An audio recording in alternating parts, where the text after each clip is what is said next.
हिंदुओं के पवित्र धार्मिक स्थल अमरनाथ यात्रा पर लोग बाबा बर्फानी के दर्शन करने पहुंचते हैं। इस गुफा से जुड़े कई ऐसे रहस्य हैं जो कि आज भी लोगों को हैरान करते हैं। अमरनाथ हिंदुओं के सबसे पवित्र तीर्थ स्थलों में से एक है और हर साल यहाँ लाखों की संख्या में शिव भक्त दर्शन के लिए आते हैं।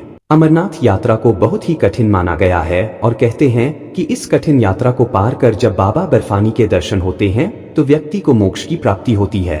आगे बढ़ने से पहले कमेंट बॉक्स में हर हर महादेव जरूर लिखें। अमरनाथ गुफा में हर साल बर्फ से अद्भुत शिवलिंग का निर्माण होता है और इसलिए इसे स्वयंभू भी कहा जाता है। इसके अलावा यह भी मान्यता है कि इस गुफा में भगवान शिव ने माता पार्वती को अमर होने की कथा सुनाई थी और इसलिए इसे अमरत्व के नाम से भी जाना जाता है। जब भी अमरनाथ यात्रा या अमरनाथ गुफा की बात आती है तो गुफा में मौजूद एक कबूतर जोड़े का जिक्र जरूर होता है।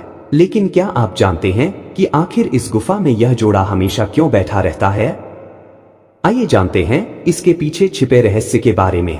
पौराणिक कथाओं के अनुसार अमरनाथ की इस पवित्र गुफा में भगवान शिव ने माता पार्वती को मोक्ष का मार्ग दिखाया था। इस दौरान भोलेनाथ और माता पार्वती के बीच एक संवाद हुआ था। कथा के अनुसार एक बार माता पार्वती ने भगवान शिव से मोक्ष का मार्ग जानने की उत्सुकता जताई, जिसके बाद भोलेनाथ उन्हें लेकर एकांत में गए जहां कोई अन्य इस संवाद को ना सुन सके। जब भगवान शिव यह अमृत ज्ञान माता पार्वती को सुना रहे थे तो उस समय वहां एक कबूतर का जोड़ा उसी गुफा में मौजूद था। उस जोड़े ने भी मोक्ष के मार्ग से जुड़ी वह कथा सुन ली। कहते हैं कि इस कथा को सुनने के बाद यह कबूतर को जोड़ा अमर हो गया और आज तक इस गुफा में मौजूद है। सबसे आश्चर्य की बात है कि अमरनाथ गुफा में या उसके आसपास ऑक्सीजन की कमी है और खाने पीने के साधन भी नहीं है, बावजूद इसके यह कबूतर वहां रहते हैं। कहा जाता है कि बाबा बर्फानी के दर्शन के बाद अगर इस कबूतर जोड़े के दर्शन हो जाएं तो बहुत ही शुभ माना जाता है।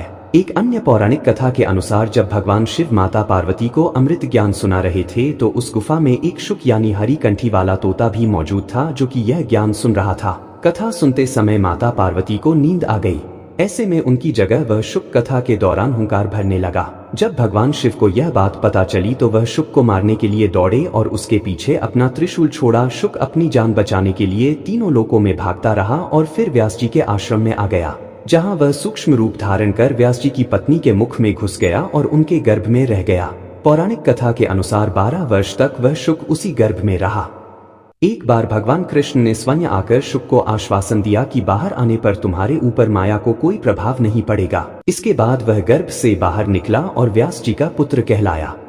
शुक ने गर्भ में ही वेद, उपनिषद, दर्शन और पुराण आदि का ज्ञान प्राप्त कर लिया था।